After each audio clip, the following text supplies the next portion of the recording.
Hey everyone, we are going to attempt to paint a flower today. Flowers are not my subject of choice. I don't feel comfortable with them. However, I just did a tutorial by Kristy Rice, and I'm feeling maybe I could venture out on my own and try it myself, not using a tutorial and maybe switching it up a little bit. So we are going to wet our palette.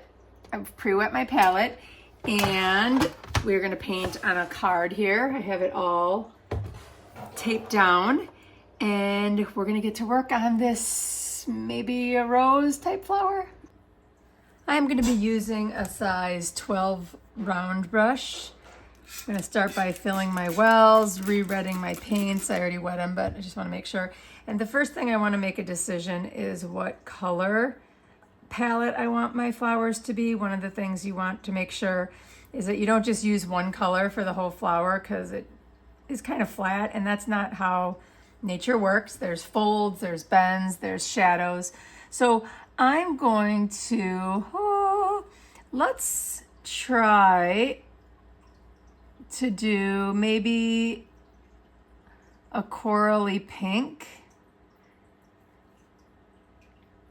And we're going to do a couple different shades of this. The coral pink I'm going to make sure is in each well, so that we know like that's the color we started with. But we're able to go darker, lighter, depending on where we are in this flower. Let's see what else. Maybe even a darker one.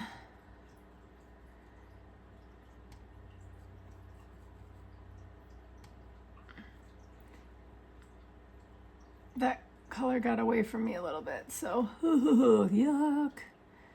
Not loving that color. But you get the picture. So we have these three colors here.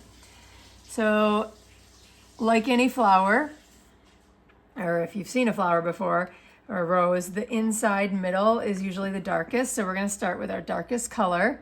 Get your brush wet, and then we're going to start with that. And we're going to start with, I'm going to go a little off center because I want my flower to be a little off center. A little C shape, wiggly C shape. Right there. Perfect. Then the middle color, right in the middle of that C. Go like that, just a little bit wiggly.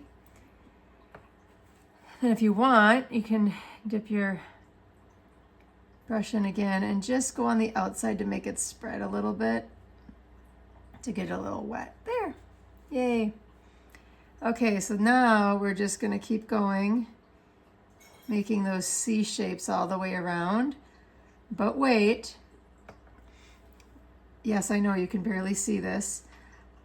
While this all is wet, what we can do is go in and add some additional colors for interest and kind of to show where the shadows are. And you have an opportunity when everything's wet to do that. Once it dries, it's a little bit harder to get the mixy matchy flowy. So we're gonna do that now. And really just anything in this coral pink family would be fun to try. Okay, and then we're gonna keep moving on. We're about right here, and we're gonna go off the paper, and that's okay. But then we're gonna go here.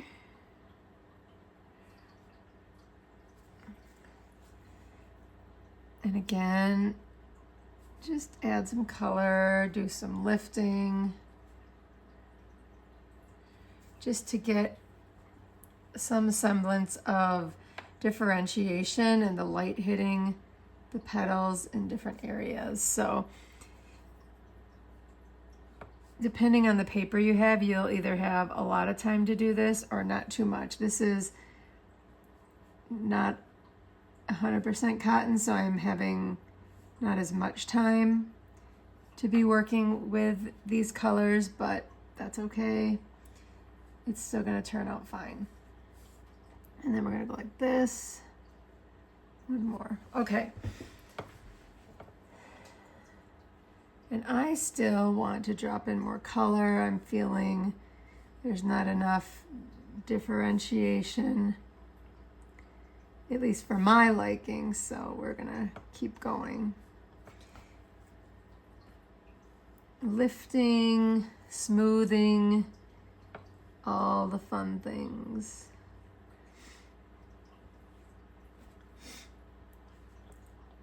Perfect. Okay. And then what I learned in the tutorial that, I mean, this is simple. Obviously, I didn't necessarily learn this in the tutorial, but some aspect that's new for flowers is this kind of leaning into the white space and suggestions of leaves where you kind of go like this on the outside, do kind of a broken a petal shape to really think about what that could look like, and then doing some smaller C curves to suggest bends and folds within the flower. So that was something new I learned, and while it's not perfect, it kind of gives it something different in terms of visual interest. So there's that. Now what we're going to do is we're going to add even more shadow. I'm going to take my indigo and just really deepen that inner part right there. And then just a couple other areas that I feel would maybe be in a deeper shadow. So literally done. 1, 2, 3, 4, 5. 5, that's it. Okay, so now let's dry and we will add the details.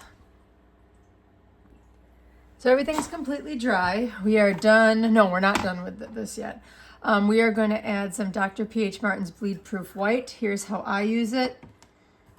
In my watercolor, I take some out of the container, put it in the lid, and then I spray the lid down a little bit just to get it a little bit more liquidy. And then look at that, you have all this water. Okay, so we are going to randomly add some white back into these flowers using that same C-shaped curve. There's really no rhyme or reason to this except for just make sure you follow that C-shaped curve. And you don't have to do it on every petal. You can do it a couple times. And just, it's like as simple as that. Like, what did I do? 5 strokes there. And I'm done. It just adds a little something to it. And then last but not least, no, actually second to last but not least, we are going to, what do I want to do? I'm going to make some green that I think would go good with this. And we're going to do some leaves.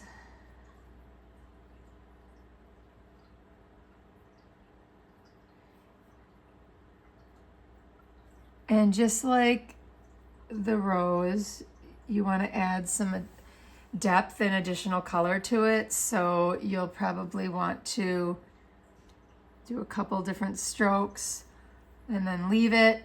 Let's do maybe a lighter color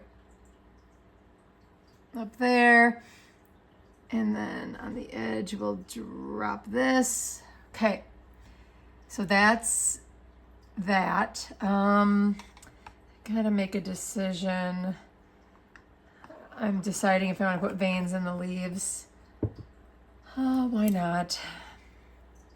To put veins or not put veins, that is the question.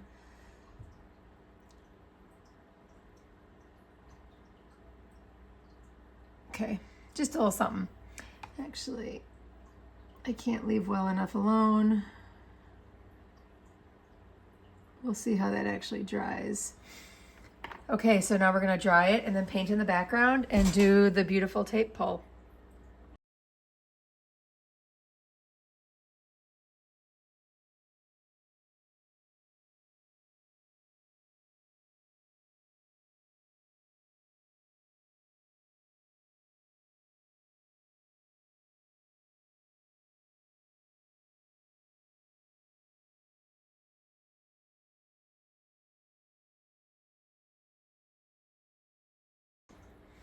Okay, so we have everything dried off. I can move my paints out of the way. We're done with that.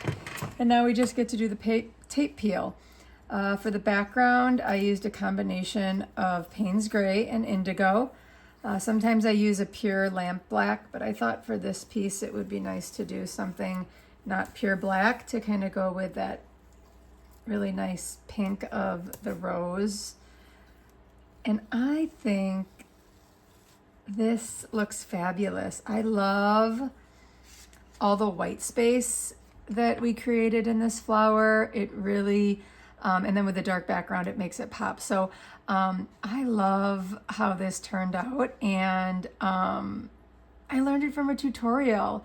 So I'm really proud of myself, and this will be going in curbside canvas soon.